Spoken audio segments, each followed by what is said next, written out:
So today I'll be reviewing Pokemon Sword and Shield Flash 2019 anime episode 22 Farewell Raboot. So this episode kind of came with some sad news because just the other day we found out that this will be the last episode for a while because the sub has been officially postponed until further notice. So we literally have no idea when the anime is coming back. But I'll talk more about that and what it could mean going forward at the end of the episode review. So this episode was called Farewell Raboot, and this was actually a pretty nice episode. We definitely got to see more progression with Go and Raboot's development and relationship. We also got to see Ash and Go do their job as research fellows, but aside from that, nothing else major happened in the episode. So the episode starts off with Ash and Go taking a train to Little Root Town in the Hoenn region, and the town has changed a lot since Ash's first journey there, since they have a train station even though it's in the southern part of the sea. I don't know, it's only weird because Hoenn is south of Kanto and Johto, and it's literally said to be across the sea. And then Little Root Town is in the southern part of Hoenn, so there's no way they took a train from Kanto. Maybe they just didn't show them getting on a boat or plane. Travel questions aside, they're in Hoenn as research fellows for the lab in order to watch the Beautifly migration. And I thought that was cool with them doing more research fellow stuff. But what was really weird was them calling, or I guess not weird, but I thought it was weird that Beautifly is called Age Hunt in Japanese. Like that's its original name. Literally none of the other Japanese names for the Pokemon have bothered me. Like literally none of them ever, not even Wanpachi for Yamper. But Age Hunt is just so unfitting for Beautifly.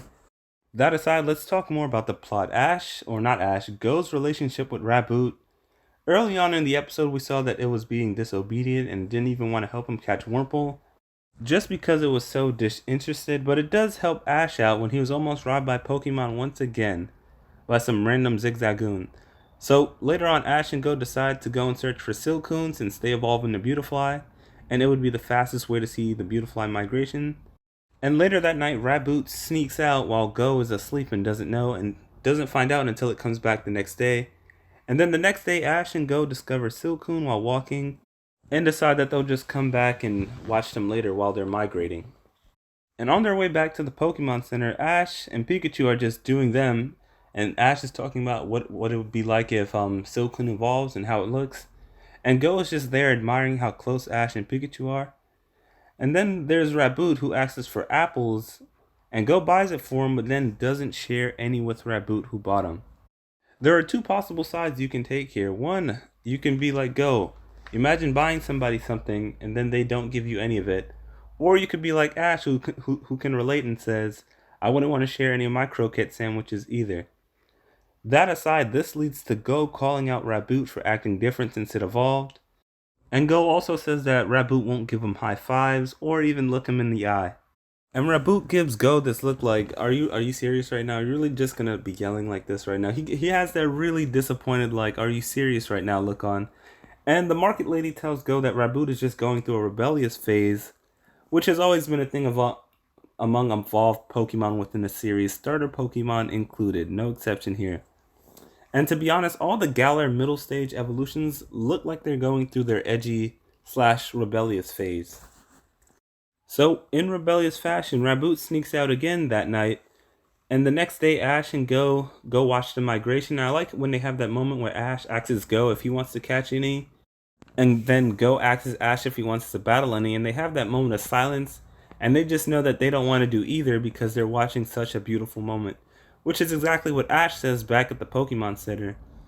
Later on at the Pokemon Center, Go also tells Ash what's going on with Raboot, which leads to them tracking Raboot down and seeing where he goes. So when they go to search for Raboot, they discover that he's actually just dancing with those thieving Pokemon from the other day.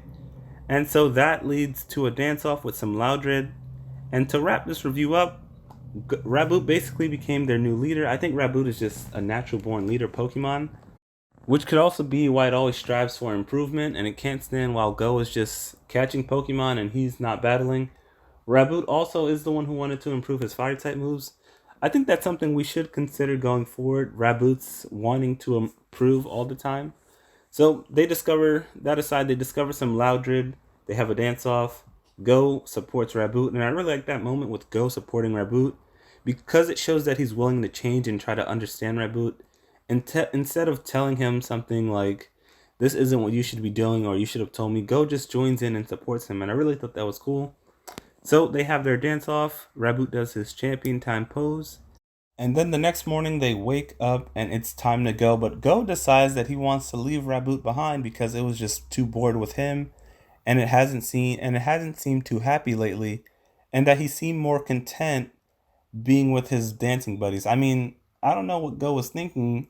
Imagine dancing and being with Pokemon, having fun and not being happy. But that aside, he just decided that he was going to leave Raboot without saying anything. So I like how Ash was able to give him advice without forcing him to make a decision, since Ash knows what it's like to say goodbye and release a Pokemon, one of his friends too. And I like what Ash says to him. He says that if that's what you decided, he won't stop him. But he also asks his Go if he told Raboot. It was nice seeing Ash giving Go perspective since he's already been through this.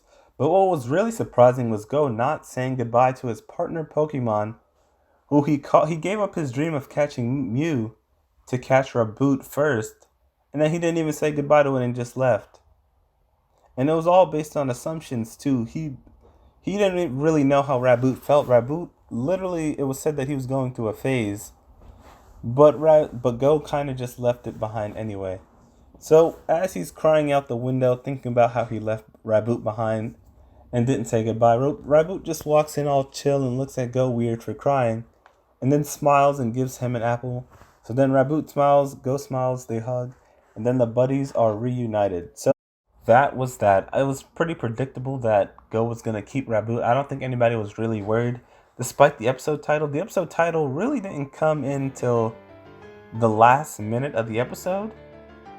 Or not the last minute, but the last section of the episode. Go said farewell Raboot one time, and within 3 minutes he's already back. So this episode was nice, but I do think they still have a ways to go in their relationship.